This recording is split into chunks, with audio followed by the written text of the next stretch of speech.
Bonsoir à toutes et à tous. Bonsoir à toutes d'abord parce qu'on est 8 mars, il me semble. Si, mais si on est 8 mars, la journée des droits des femmes. Merci à vous tous d'être venus ce soir pour la troisième rencontre au bistrot de l'hiver. Ce soir, on reçoit Yvon Coupil et la rencontre sera animée par Roger Elias, que tout le monde connaît. Non, peut-être pas. Je vous présenterai tout à l'heure. Je remercie Cathy de nous accueillir encore ce soir et puis vous tous d'être présents. Et je vais laisser Roger et Yvon vous faire une super rencontre.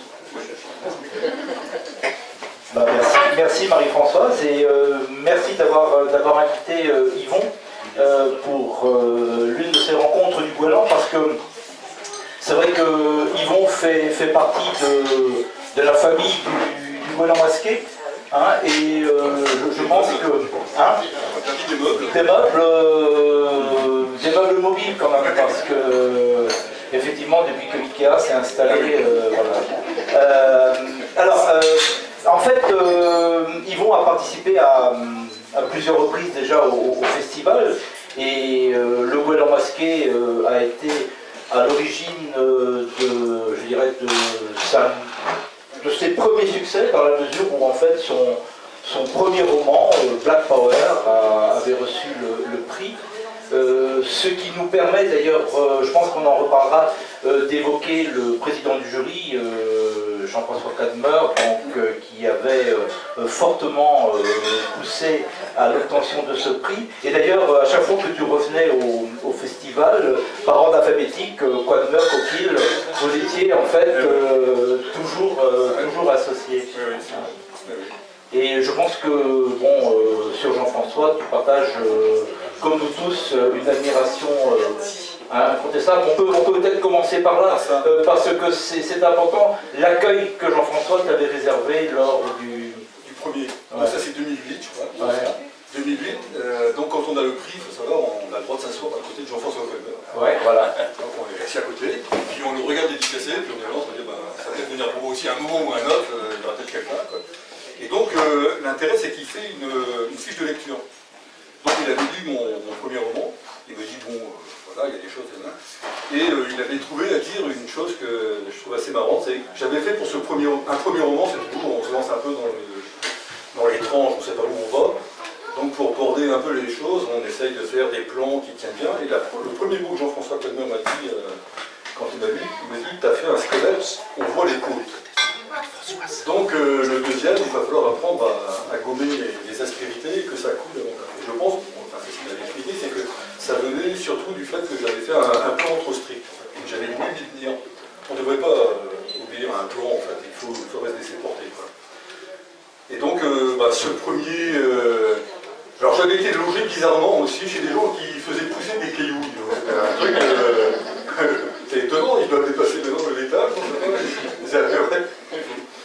Et donc moi c'était... je venais déjà à Pinmar comme lecteur, ici à l'école et tout ça, et de revenir comme lauréat, ça fait bizarre. C'est un peu étonnant. Il y a un petit côté usurpateur, on se demande si on peut rentrer par la fenêtre plutôt que par la porte. Et qu'est-ce que tu as fait de l'argent? Alors l'argent, mon éditeur, on n'était même pas sorti, un coup sur la tête, il partait avec le pognon. Alors pour mes éditeurs, il faut reconnaître, depuis il a fait faillite, je suis vraiment désolé. Mais, oui, on peut quand même le nommer parce qu'il a fait ce travail pendant de nombreuses années. Ouais, donc c'est Christian Blanchard, voilà, qui avait... donc j'avais envoyé ce premier manuscrit à une dizaine de maisons d'édition. C'est le premier à répondre, de manière assez... c'est rigolo, c'est que... je peux vous raconter ça. J'avais envoyé le manuscrit sans dire, mon épouse ne savait pas que elle savait que j'écrivais, elle savait que je passais du temps, elle ne savait pas faire la vaisselle quand même. Donc elle dit, il doit être quelque part, on ne sait pas trop ce qu'il fait. Et elle ne savait pas que j'avais expédié le manuscrit à des éditeurs. Et le premier coup de fil, c'est elle qui le reçoit à la maison, alors moi j'étais au boulot. Quoi. Et puis elle me rappelle dans la foulée en me disant, t'as écrit un bouquin? Ouais, je crois qu'il y a un type qui voudrait l'éditer. Bon, c'est arrivé comme ça. Quoi. Et c'était non Christian Blanchard. Après on a sorti un deuxième doc, c'est toujours chez Christian, qui lui-même avait créé une maison d'édition, d'abord pour s'éditer lui-même, et puis pour essayer de propager un petit peu les auteurs locaux. Et puis maintenant, il a signé chez Belfond et il fait une carrière internationale, puisqu'il arrive même à aller sur Paris, faire des trucs. On est là, un peu plus là d'admiration. Ouais, alors effectivement, c'est. Je crois qu'il était en avion la dernière fois. Ouais. Mais malgré tout, quand même, il redemande à revenir au Golan masqué tous les ans, donc c'est quand même la reconnaissance du ventre, un peu, quoi, quelque part. Ah, il aime bien le Golan. En fait, est-ce que lorsque tu as donc écrit ce premier roman, Black Power, tu t'es inspiré dans les codes de la littérature noire? Parce que, effectivement, bon, Black Power, bon, il n'y a pas le jeu de mots, il semblerait quand même que le noir te poursuive. Parce que ton dernier livre, dont on parlera tout à l'heure, Liste Noire, on retrouve. Parce qu'il n'aurait pas pu s'appeler Cherche Marco désespérément, par exemple. Parce que Marco, c'est l'un des héros du livre. Et bon, mais ça aurait donné une autre tonalité. Oui. Ça aurait été plus thriller, feuilleton, il y a un fond pessimiste, et tout ça. Il y a un fond pessimiste. Ouais. Est-ce que tu peux développer ce fond pessimiste? Je ne suis pas armé, mais oui. Je pense que le pire est à venir. Ce qui fait que c'est bien, parce que comme ça, s'il se passe un truc qui n'est pas trop mal, c'est plutôt bien. Voilà, quand c'est pas trop mal, c'est plutôt bien. Le fait d'être pessimiste, on est toujours agréablement surpris quand ça va bien. Il n'y a pas la guerre. On se lève le matin et il n'y a pas... Donc c'est toujours mieux. Alors, bon, pour revenir quand même sérieusement au roman noir, c'est ma lecture. En fait, je lis du roman noir depuis toujours. Je suis tombé dedans assez jeune, donc ce qui fait que quand j'ai commencé à écrire, c'est ce roman noir. Mon idée au départ, je suis un fan de Jim Thompson. Et mon premier bouquin, Black Power, par exemple, il y a l'histoire, entre autres, bon, il y a une histoire qui tourne autour du roman de romance entre Bretagne, mais il y a aussi dans l'affaire une somme d'argent qu'une ville américaine va peut-être donner à un descendant d'un breton qui est parti avec Lafayette se bagarrer là-bas pour la défense américaine. Et ce padin là-bas aux États-Unis s'appelle Pottsville. Pottsville, c'est le padin des romans de Jim Thompson. Je suis un fan de Jim Thompson et de toute cette génération là d'auteurs, peut-être un peu plus anciens, mais Taché à la lettre, ça c'est vraiment les auteurs que j'aime à lire. Quand je me suis mis à écrire, en fait, on écrit qu'à partir en rangée en lisant, et puis c'est vers ça que... Alors j'étais ambitieux au départ, je suis toujours, mais bon, j'ai revu, je suis pessimiste, j'ai revu à la baisse, mais je voulais faire une œuvre rurale, citadine. Donc j'aurais écrit un premier roman, Black Power, avec un personnage, donc, qui s'appelle Dardo, enfin bref, et derrière celui-là, j'ai écrit Doc, qui se passe à Brest, et je voulais continuer comme ça, alterner, j'aurais écrit une deuxième aventure de ce même personnage dans le centre Bretagne, puis l'autre sur Brest, comme ça. Et puis en fait, j'ai abandonné l'idée, il faut du talent, et moi je fais ce que je peux, donc je suis passé à autre chose. Ouais, et pourtant, en fait, de la campagne à la ville, on retrouve la famille Dardo dans Liste Noire, donc, qui est le dernier ouvrage qu'ils vont à publier en novembre dernier. Alors, justement, est-ce que c'est un passage de témoin entre le rural et l'urbain En fait, Dardo, c'est un nom, c'est le nom que je donne quand j'avais des chiens, il s'appelait aussi Dardo. Enfin, Dardo, c'est la Lily, j'appelle ma Dardo, non, c'est Dardo, c'est la région autour de Penonnet-du-Fou, le village où ma famille est originaire. Et bon, voilà, au départ, j'avais donné ce nom-là à un personnage, le garde champêtre de ce premier bouquin. Quand j'écris mon second bouquin, bon, à un moment donné, je ne peux pas, dans tous mes livres, on passe à Penonnet-du-Fou, pratiquement. Dans tous mes livres, à un moment donné, le personnage va à Penonnet-du-Fou, je fais en sorte qu'il y aille, quoi. Parce que c'est quand même le rural profond, enfin. Puis les tombes sont là-bas, quoi, donc c'est pas très voilà. Il m'arrive de payer un verre sur deux. C'est des trucs. Et donc, bon, c'est un village qui m'est cher.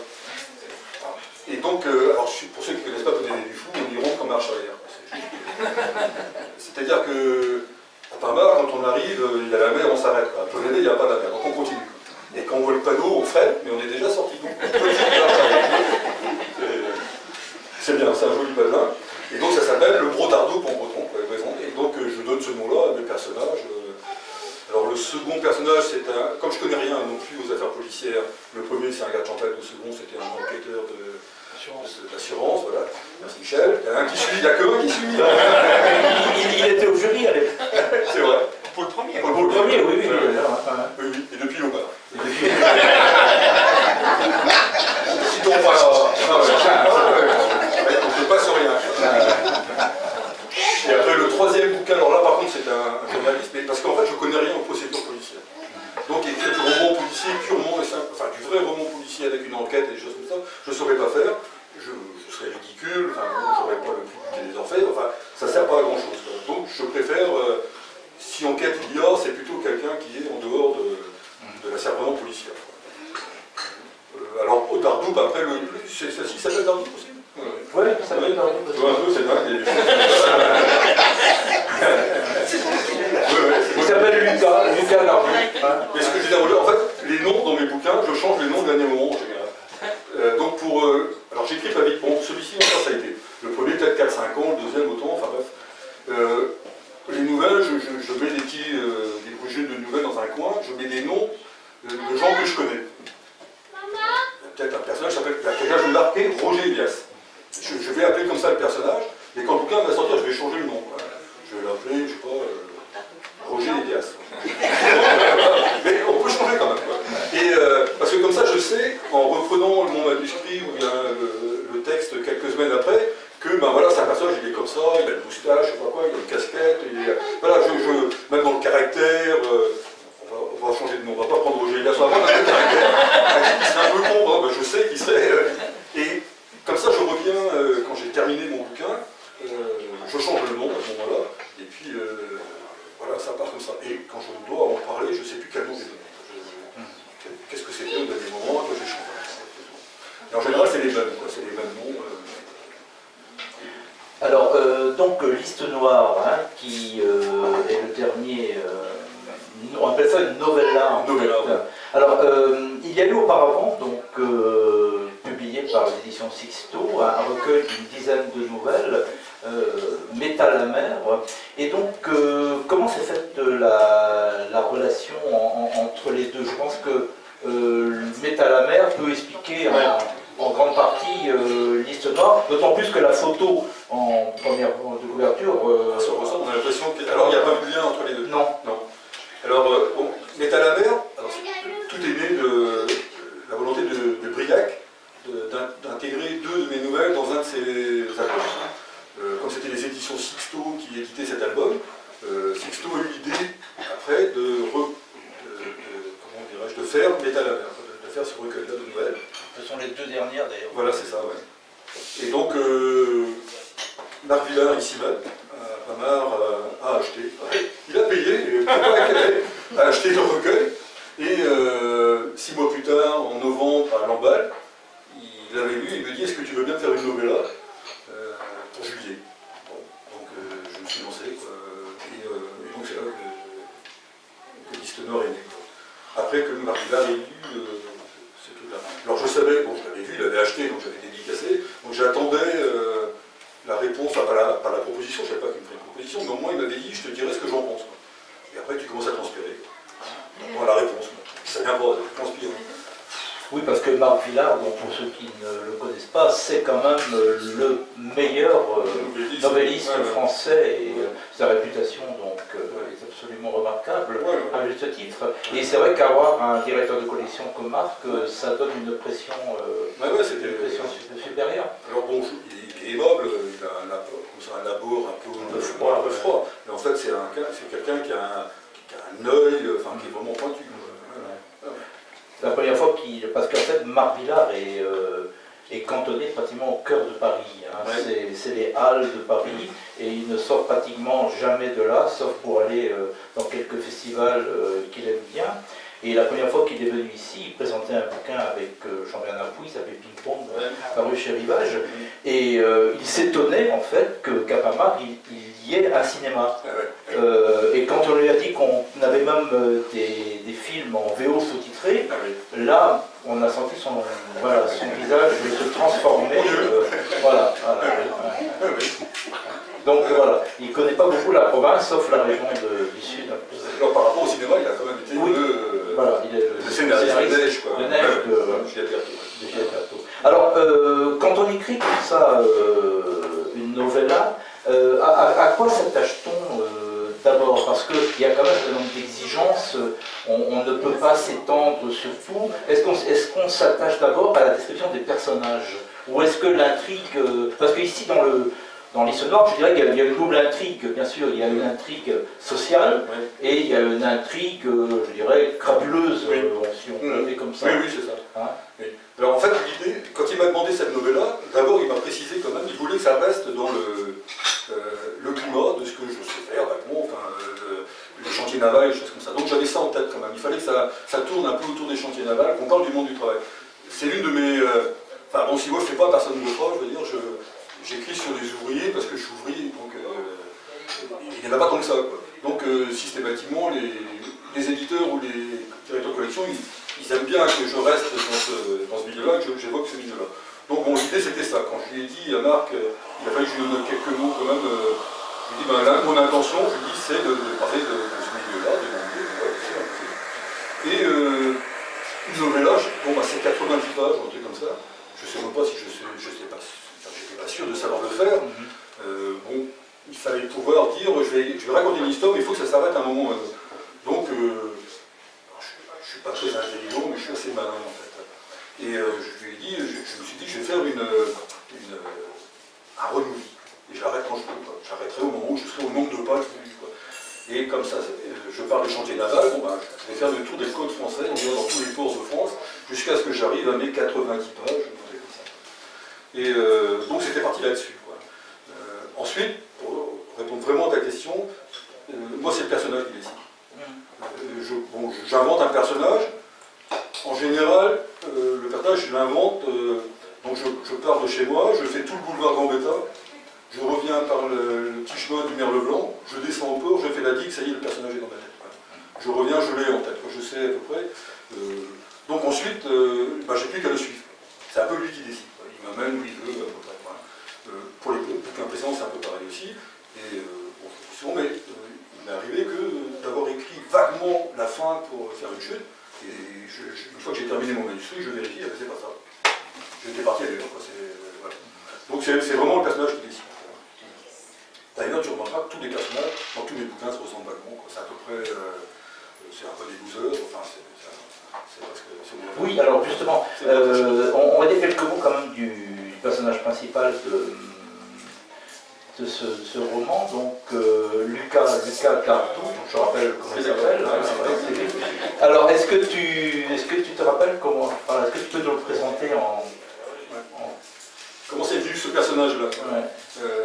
Alors il y a plusieurs choses qui sont venues, mais c'est surtout venu de l'angoisse. Quand tu rencontres...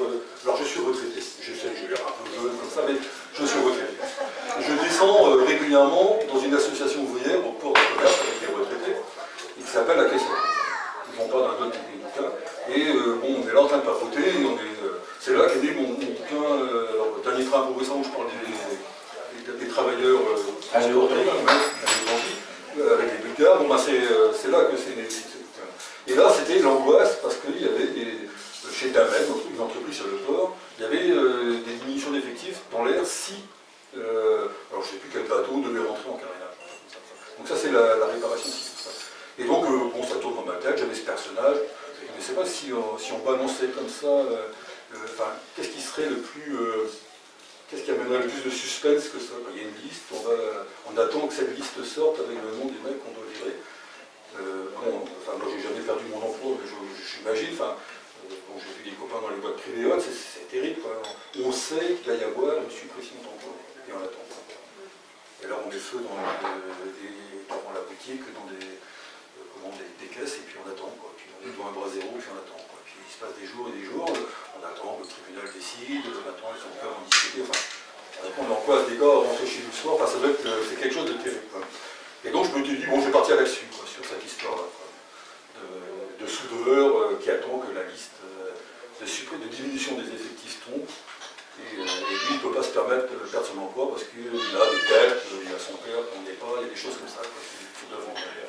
Oui, alors justement, y aurait-il pas une sorte, je dirais, de stéréotype du héros de littérature noire? Alors l'intérêt ici, c'est que tu travailles sur le stéréotype tu réussis à rester à côté. Mais il y a quand même en fait des traits que l'on retrouve. Alors justement, est-ce que ça, ce n'est pas un petit peu, comment dire en breton, ponard, de toujours présenter des héros qui sont losers, qui n'ont pas de fric, qui ont peut-être ravagé La littérature noire, elle met l'accent normalement ou le doigt sur ce qui fait mal. Par exemple, les héros de Marvel, les super-héros, c'est pas de la littérature noire, donc ils peuvent voler dans les airs. Mais nous, en littérature noire, c'est des types qui prennent le social leur pleine gueule, donc ils boivent, donc ils sont malheureux, ils développent des pathologies, il y a la pauvreté, des choses comme ça. Donc effectivement, c'est un stéréotype, mais c'est l'intérêt du stéréotype, c'est de permettre à l'auteur une variation sur un thème. C'est un peu ça le... Oui, parce que ici, par exemple, sa tête est cabossée, mais il n'est pas cabossé parce qu'il s'est fait tabasser, il est cabossé parce qu'il a eu un accident de travail. Voilà. Ouais, toujours. Pour moi, c'est ça alors, je suis au carrefour du roman, du polar et du roman prolétarien, mais je revendique ce terme de roman prolétarien. Je suis assez... ça me plaît bien de dire que effectivement, je suis dans cette grande famille, là, d'Henri Poulain et autres, parce que c'est des sujets qu'on évoque peu. De temps en temps, c'est bien qu'on en parle. Parce que le monde du travail, c'est pareil que la vie de tous les jours. Enfin, il y a pareil, il y a des hiérarchies, il y a des codes, il y a des choses comme ça. On peut faire vivre une aventure sur un chantier au même titre que dans une ville quelconque. Enfin, après, dans ce bouquin-ci, je voulais pas non plus faire du personnage, donc c'est un stéréotype, sauf que je veux pas en faire un super-héros. Et c'est un reproche qu'on fait toujours. Pour moi, les ouvriers sont comme les... Alors, j'ai dit prof tout à l'heure, j'ai dit, t'étais enseignant? Les enseignants, les patrons de bar, le pourcentage d'imbéciles est le même. Il y a autant de connards chez des ouvriers que chez des patrons de bistrot, que chez des marins, la police, je sais pas où, il y a autant, c'est le pourcentage. Et les collègues, souvent, quand ils lisent mes bouquins, me disent, tu parles de nous, les ouvriers, mais tu fais pas de nous des trucs bien, tu pourrais être plus sympa. Il n'y a pas de raison, on est aussi con. Donc, Ah oui, alors justement, effectivement, est-ce que... parce que j'en avais parlé avec Jean Fayer, ça fait quelques années. C'est pas dégueulasse ouais, tout à fait, ouais. Et il me disait que il en avait un petit peu marre qu'à chaque fois on le présente comme un ancien marailleur et tout ça. Bon, il y a de dire tu es un intrus dans la littérature. Et tu es en fait l'un des rares écrivains. Quand on parle de toi, quand on t'annonce, on parle d'abord de ta condition sociale. C'est toujours la même chose, et certains, brodant là-dessus, c'est comme si tu étais, je dirais, la Libye, et puis tu es aussi la Libye de l'école républicaine. C'est-à-dire que vous voyez aussi la preuve que les ouvriers ont réussi, Yvon Coquille est là pour nous parler de la condition ouvrière. Souvent je dis pour les auteurs, écrire, n'importe quel imbécile peut le faire. Je suis la preuve vivante, quoi. Après, c'est marrant, tu dis ça, c'est marrant dans le milieu littéraire, voilà, l'ouvrier qui écrit, et au boulot, c'était l'écrivain qui travaille, comme je vois, ça c'est plutôt oui. Bon, après, écrire, je dis n'importe quel imbécile peut écrire, parce que en fait, c'est au niveau de CP qu'on apprend à lire et écrire. C'est M. Guérec, école du fond, au criminel, Jean Guérec. Il a mal fini, alors, il buvait. Sa femme s'occupait des filles, puis M. Guérec s'occupait des garçons. Enfin, il s'occupait bien, je veux dire. Il faut faire gaffe, l'école de Colémie du foot. Tu vois où c'est? Au Libourg. Donc voilà. Donc, une fois qu'on s'est dit on écrire, n'importe qui peut écrire. Après, effectivement, c'est pas. Moi, je ne fais pas la grande littérature, c'est pas des jolies phrases, je sais pas, il n'y a pas des mots chicanés. Je répète tout le temps, je vais le répéter encore une fois. Ce qui est important dans un bouquin, enfin pour moi, ce qui compte au moins en littérature, c'est le point de vue. C'est là où s'installe le narrateur, où il est placé. Moi, je suis ouvrier, bon ben voilà, je suis dans mon milieu, je suis avec mes potes autour. Je suis placé là, c'est le point de vue, c'est ce que j'ai choisi.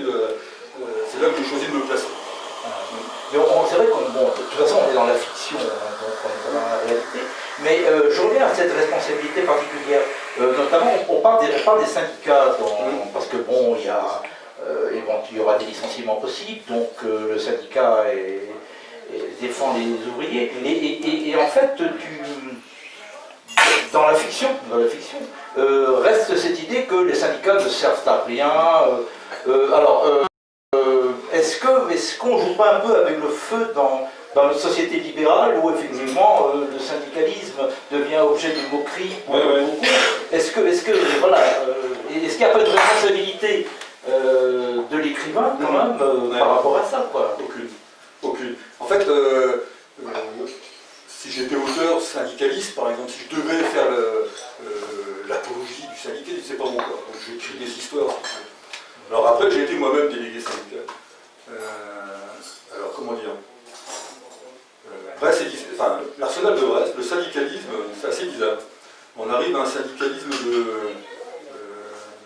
un peu professionnel, sans aucun idéal, sans grande cause. Le syndicalisme à l'arsenal de Brest a été inventé, créé, posé par des gens comme Jules Le Gall ou Victor Pagade. C'était des anarchistes. Avant la guerre, dans les années 30, 20, 30. Ces types-là, ils avaient une vision qui était pour moi au-delà de ce que c'est aujourd'hui, c'est-à-dire qu'ils créaient des syndicats laïcs, ils ont créé des théâtres populaires, ils ont créé de l'éducation populaire, ils ont créé plein de choses qui correspondaient, je pense, à un besoin des ouvriers de l'époque. Voilà. On s'est fait sans, alors vous, les bourgeois, sans la bourgeoisie, on s'est fait sans eux. Et aujourd'hui, on est rattrapé par eux. On est rattrapé à tous les niveaux. La classe ouvrière est perdue. Ne cherchez plus, on est mort. L'image dominante, tout ce qui est dominant, donc c'est la bourgeoisie. Les syndicats sont je suis désolé, c'est comme ça. J'ai beau essayer de m'y retrouver, je ne m'y retrouve pas, je ne vois rien, je ne peux pas. Donc je suis un amoureux déçu, si tu veux. Et il n'y a rien de pire. C'est la bête et blessée. Il ne ment pas jusqu'au bout. Alors je suis toujours, c'est ambivalent. J'ai écrit une nouvelle pour Claude Mesplède, alors qu'il y a un grand du polar qui m'avait demandé pour la collection Sortir à gâteau. Ah oui, de ouais. Et donc il est question de syndicats à nouveau dans cette nouvelle que j'écris. Et pour répondre à ta question, ce bouquin, cette nouvelle que j'écris pour Claude, c'est un vieux syndicaliste qui décède, qui est en train de mourir. Et il n'y a plus grand monde autour de lui pour l'accompagner. Mais un petit jeune là, qu'il a vu arriver au boulot. Et quand il décède, ce petit jeune-là se rappelle que son vieux pote syndicaliste, quand ils allaient à la fête de l'humour, il était fou amoureux d'une chanteuse noire américaine qui chantait du gospel, il avait tous les disques. Et après, à l'atelier, quand ils étaient au chantier, chaque fois qu'il ouvrait son armoire de vestiaire, il y avait la photo de cette chanteuse-là, et puis vraiment, c'était super. Le jour où son pote meurt, il va voler l'argent du syndicat, la caisse de grève, et il fait venir cette chanteuse pour l'enterrement de son pote. Ça c'est du syndicalisme. Je trouve qu'un syndicat qui fait venir une chanteuse, ça c'est bon. C'est autre chose que Paris Nation, par de bon. On part pas derrière. Ça dépend de ta question. Non, mais là, en fait, dans Liste Nord, en fait, c'est une femme qui va prendre le relais d'un syndicaliste épuisé. C'est ça, voilà, c'est ça. Et c'est ça, je pense, voilà, c'est le jour des droits des femmes, et c'est ça. Je pense que le syndicalisme est arrivé à un point où il faut un souffle nouveau pour que ça reparte. Parce qu'il y a plein de compromissions, surtout dans les vieilles entreprises comme la nôtre, comme la mienne, c'est impressionnant. C'est tout juste si c'est pas le délégué qui ouvre la porte du directeur quand il prend sa bagnole. Donc là, il faut quelque chose qui remet, je ne sais pas quoi. Moi j'ai passé mon tour. Advienne que pourra. Et donc, on baigne dans une atmosphère, brestoise. Alors, les critiques qui ne sont pas brestois disent qu'il pleut tout le temps sur Brest. C'est faux. Voilà. Sauf aujourd'hui, c'est exceptionnel. En fait, est-ce que c'est la contrepartie de cette novella? Brest, c'est dans l'œuvre là uniquement une succession de noms. Il n'y a aucune description. Et c'est là que le lecteur est un petit peu frustré quand même.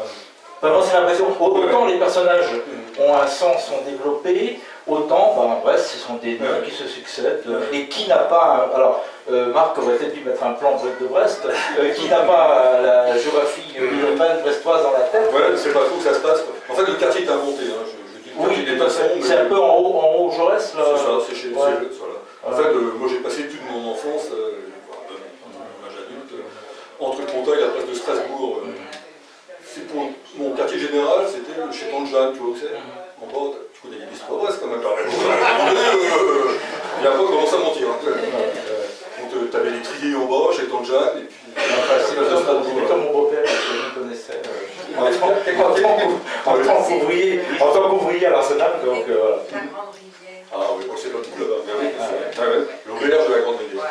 Et en face, un petit bar qui s'appelait Chez Petit Chez Monsieur. Petit Monsieur, bah, c'est le Ah oui. nom de mon père. Oh, c'était super. Ouais. Vous ne pas terrible parce que les rats couraient sur le trottoir. C'est des rats des tricoriers. Il y a une certaine heure, oui. Là, il y a le Sulky Bar. Alors le Sulky Bar, en fait, bon, c'est le bar où j'ai passé, j'attendais mon père tous les soirs, quoi, parce qu'il fallait bien le ramener à la maison, donc c'est quand même un endroit sympa. En vrai, le bar, dans ma tête, c'est aujourd'hui, ça s'appelle le Paris-Dakar, je crois. Rue la Berluque, enfin, bref. Donc c'est mon quartier, en fait, je suis arrivé là en 1966. Et donc j'ai vu construire tout Pont-à-Vézène, tout ce quartier-là. Pour moi, Brest, je donne des noms parce que j'adore ça. J'adore quand je lis un bouquin qui se passe à New York, le mec dit je prends la 5e, je tourne à droite, je prends putain, je sais pas où c'est, je m'en fous, mais alors je suis avec. Ouais, c'est dingue. Alors maintenant avec Google Earth, tout ça, là, je lis des bouquins, je suis en train de lire un truc qui se passe en Oklahoma, je suis avec ma souris, il passe par là, je regarde la ville. Enfin, c'est complètement bon, mais je m'attends même à le voir passer. Quand tu fais pareil, on est deux. Vous êtes trois.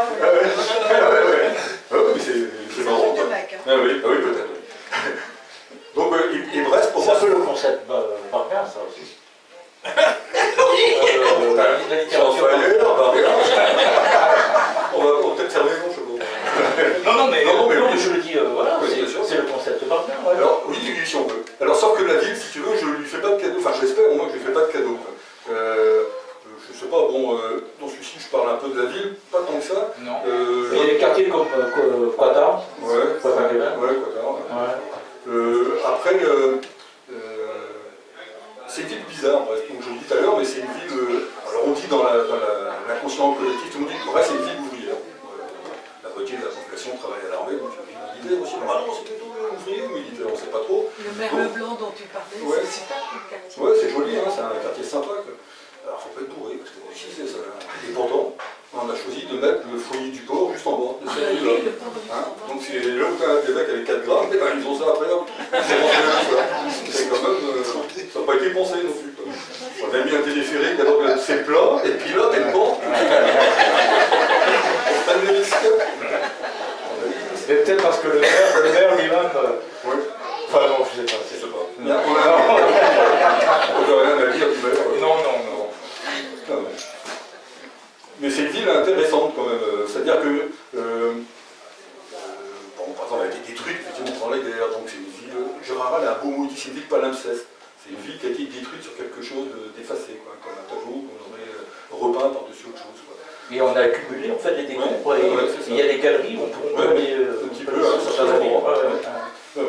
Et puis c'est une ville aussi, donc je disais ça, militaire, ouvrière, et chaque quartier a développé un patronage laïque. C'est très fort, c'est très ancré. Moi j'habite Sanquer, et c'est fou le nom par exemple de couples qui se sont rencontrés au patronage laïque Sanquer. Je crois que mon coiffeur, c'est le fils de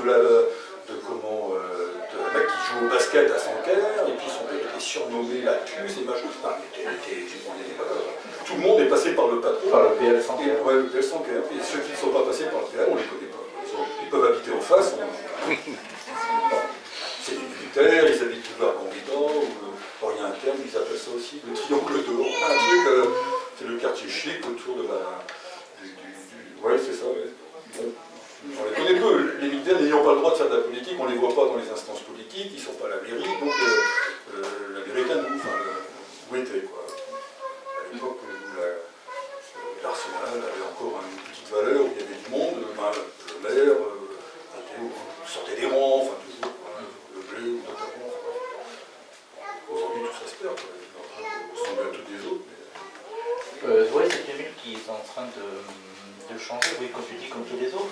À un moment donné aussi, tu parles des barbus qui descendent à Ponta. Oui, la mosquée. Voilà. En fait, moi j'habite alors. C'est juste à côté. Donc, moi j'habite l'autre mosquée, il y a deux mosquées, trois mosquées à Brest. Ah, quand même. Alors, il faut savoir, j'habite au Sanquer, on vient de détruire une chapelle. La chapelle Saint-Paul. Enfin bon, détruire une chapelle, et on a une mosquée juste à côté.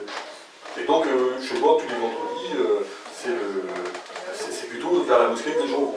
Je vois les gens aller vers la mosquée. Mes voisins, enfin, ma maison touche un foyer, le quartier, et j'arrête pas de défendre cette idée aussi. Une année, on demandait qui était le Brestois de l'année. Et tout le monde cherche un breton que ça fait mentir quoi. Le Brestois dont on a le plus parlé il y a quelques années, c'était Rachid, ou bien des mecs comme ça. C'est comme si, mais c'est un peu partout comme ça, on invente une ville, on s'invente une ville, on rêve une ville. Quand on parle du Jules on parle de la solidarité, mais il est un peu solidaire, il y a autant de racistes ou fumiers. Et puis pareil, on oublie, je sais pas, en face de chez moi, il y avait des familles albanaises.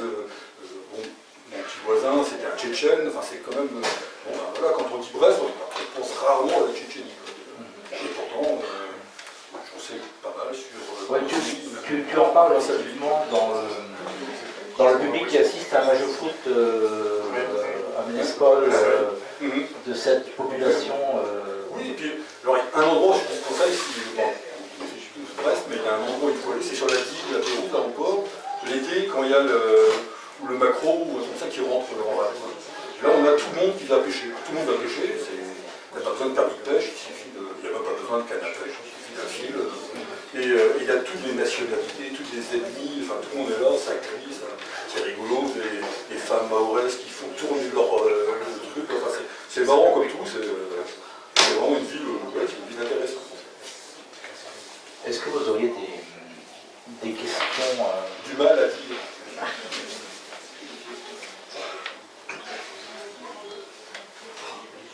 Il y a aussi un camping qui revient, c'est le camping de la Rade, dont on a déjà parlé dans une autre nouvelle, dans Bête à la mer. Alors est-ce que ce camping existe vraiment et il a une caractéristique Il y a un quartier spécial. Quoi. Alors ça c'est formidable, le type qui a inventé ça c'est un génie. Parce que, alors bon j'espère que ça ne nous arrivera jamais, mais bon, il y a des gars, ils rentrent chez eux et puis leur sac est sur le palier. Et puis leur épouse ne veut pas les laisser rentrer, il faut bien qu'ils trouvent à se loger. Et donc, à Brest, il y a un truc, c'est le camping de la Rade, vous y arrivez, vous pouvez louer, il y a déjà, il y a tout le confort pour les télé, il n'y a pas besoin d'aller chez Darty acheter, tu peux louer un mobil-home très vite, et donc il y a un coin dans ce camping-là qu'on appelle à l'Arsenal, le village des divorcés. Et c'est vraiment les types, quand ils sont virés de la maison, et ben, il y a un gars, je ne vais pas vous donner son nom, il avait un surnom qui était rigolo, j'ai oublié. Et donc c'est lui qui est le premier à avoir l'idée d'aller dans un mobil-home déjà équipé. Ça c'est vraiment super, c'est ce qu'il nous faut. Et donc ils sont quelques-uns, chassés de la maison et regroupés là. Comme ça l'on est de la femme, l'idée me vient comme ça. Tu peux dire au public ce que c'est que le baiser brestois? Ah non, je peux pas. Ah si, je suis alors on peut l'appeler aussi, c'est aussi le coup de boule de Kirushkin. Les Brestois c'est un coup de boule. Et ça demande une technique qu'on peut apprendre. Il y a des endroits, il y a des écoles, et une école en particulier, c'est le Capri et les Amants. Je crois qu'il y a ça à 1 heure, il y avait un truc aussi à plus de la maison aussi, ça. C'est un peu la bagarre. Alors, oui, je défends cette idée aussi de dire, j'essaie de mettre de l'humour dans mes bouquins, enfin je fais ce que je peux en fait. Mais l'humour brestois, c'est un humour un peu vache, c'est plutôt un coup de boule qu'un long discours, c'est un peu ça. Et ça, en fait, c'est pas méchant, on dit des bêtes, on dit des conneries, mais c'est plus par, vaut mieux dire ça plutôt que de fond dans l'arbre. C'est mieux encore de balancer une vanne. Je sais pas, vous croisez un copain en ville, il est appareillé parce qu'il a de la menthe plein les poumons, il trimballe sa bouteille, et puis l'autre il dit, bah toi tu passeras pas au grill parce que la viande ne brûle pas. Ah, il rigole, et là qui parle, il savait aussi, mais c'est parce que ça nous évite de fond dans l'arbre. C'est juste pour ça. Si l'on revient au héros et puis à sa condition d'ouvrier, est-ce qu'il y a vraiment une détérioration des conditions de vie, de travail, et comment elle se marque concrètement? Déjà par la précarité, c'est vraiment celui qui a inventé la précarité, c'est un génie. Donc là où il y avait des gens qui étaient à peu près solidaires et qui pouvaient se défendre, aujourd'hui comme les contrats sont individualisés, tout est individualisé, on peut prendre l'un pour l'autre. Moi j'ai même un autre exemple encore plus parlant, c'est l'horaire variable. C'est rigolo, mais quand j'ai commencé, on démarrait à 8h le matin, on finissait à 6h03. Pourquoi 18h03? C'est juste pour nous humilier, 18h c'était bon, mais 03, on va leur mettre 3 minutes, ça va voir, ça va bien les calmer. Et donc, tout le monde commençait à la même heure, finissait à la même heure, on sortait, c'était une masse qui sortait du boulot, donc, et les gens pouvaient rester causés, enfin voilà. Après, dès qu'on a mis en place cette horaire variable, c'était beaucoup plus facile, bien évidemment, c'était pour la vie, mais c'était individualisé, donc et ça a commencé comme ça, un petit peu cette individualisation. Bon, maintenant je ne sais pas comment c'est aujourd'hui, les collègues qui sont encore au boulot, on leur dit dire que ça se passe pas trop mal. C'est une boîte qui tourne parce qu'il y a aussi un fort, il y a du syndicalisme, il y a un fort contre-pouvoir. Je sais pas. C'est pas chez nous, c'est pas chez qui. Non. C'est sûr. Mais la manière dont sont traités donc moi je travaillais dans une entreprise qui était avec des capitaux d'État, il y avait des entreprises sous-traitantes qui étaient des boîtes vraiment privées, c'était difficile, quoi. C'était vraiment. Donc j'ai parlé dans un de mes bouquins, je parle des Bulgares, parce que c'est cette histoire là, de voir des gens qu'on allait chercher, alors à l'époque, quand il y avait des Polonais, des choses comme ça, d'aller chercher des travailleurs, des gens comme vous, moi, des adultes, des gens ayant des familles, et puis une vie sociale chez eux, puis de les mettre, je ne sais pas combien de bonhommes, dans un mobil-homme, dans un camping, là, on va les faire passer pendant 4 mois en mission, ils vont être bien payés, moins peut-être que les locaux, enfin c'est pas une vie pour des gens, c'est pas une vie de famille, enfin voilà, c'est pas une manière de respecter les locaux. Et je pense qu'on est arrivé à ça, qu'on a commencé à ne plus respecter, on dit on peut envoyer n'importe qui, pas n'importe qui d'autre, enfin tout ça a du sens. Je reviens au style à l'écriture. Est-ce que la contrepartie de la novella, c'est l'obligation de faire des phrases courtes pour avoir un rythme extrêmement rapide En fait, Marc m'a dit ça un peu, il m'a dit la nouvelle c'est un sprint, le roman c'est du fond, là c'est du demi-fond, c'est un 400 mètres. Alors il faut aussi d'être assez rapide, ça c'est peut-être aussi après par le choix, peut-être de chapitres assez courts, de phrases courtes, c'est ça. Après, moi je travaille pas mon style, en fait, ça se voit, hein, je sais ce que tu allais dire. Non mais je fais ce que je peux, voilà. Non mais c'est vrai, je reprends moi. Non mais ce que je veux dire aussi, c'est que est-ce qu'aujourd'hui, cette écriture n'est pas influencée quand même par l'importance des séries dans notre vie quotidienne. On s'aperçoit, c'est pas une critique, hein, que ça pourrait être adapté en fait très, non pas facilement, mais ça pourrait être adapté par une série télé. Est-ce qu'on n'est pas aujourd'hui victime de ça? Est-ce que la nouvelle n'est pas la meilleure expression contrairement au roman qui passe son temps, qui peut décrire des paysages. Dans le roman, moi j'arrête pas de me dire, quand j'écris un roman, ralenti, j'arrête pas de me dire ça. Ralenti, arrête. Et dans la nouvelle, ou dans la novella, c'est en fait, bon, il faut cavaler, il faut cavaler. Après, j'ai pas trop de. Sur la manière d'écrire, moi je suis incapable, par exemple, de reprendre un manuscrit, de le retravailler. Si on venait me dire, il faudrait changer, je sais pas, tel ou tel. Moi j'ai fait ce que je veux. Donc, en fait, c'est ça mon truc. Je pense que j'écris, non pas. J'écris parce que j'ai beaucoup lu. C'est ça que j'arrive à écrire un bouquin, je fais n'importe qui. À condition d'être à l'école avec M. Carac, je s'occuper des garçons. Donc on gère l'année après et M. Berthélémy pour finir. Donc on peut imaginer qu'après cette novella, il y ait un roman parce que pour changer un petit peu, est-ce que tu travailles sur quelque chose? Là on m'a demandé beaucoup de nouvelles, c'est marrant, hein, ça a été des demandes. Donc bon, j'ai fait une pour toi, Claude, Mesplède. Il y en a une autre, j'ai fait une sur le film Remorque aussi, j'ai fait une nouvelle, c'est Hervé qui l'a, mais en fait, c'était dans le casier, ça ne le fera pas, mais bon, j'en ai fait quand même. Je crois me souvenir que tu avais écrit une nouvelle également dans le bulletin. Tout à fait. Dans le bulletin qui avait été publié pour le 10e anniversaire du Bonnier. C'est marrant, j'aime assez ça, écrire des nouvelles sur des thèmes, des machins comme ça, sur ce qu'on va faire. Après, au début, j'ai galéré, j'ai envoyé un manuscrit à plusieurs maisons d'édition. Bon, j'ai fait une fois, je ne peux pas deux, enfin, je ne cours pas après les maisons d'édition, donc là j'écris, si quelqu'un me demande un bouquin, je vais lui ferai lire ce manuscrit-là, mais enfin, encore il n'y a rien de prêt. Bon, mais autrement, j'écris un peu tranquillement. Parce que, en fait, tout à l'heure, on évoquait les auteurs américains de référence. La grande force, quand même, du roman américain, c'est que, même si on parle de lieux spécifiques, c'est des romans à portée universelle, en fait.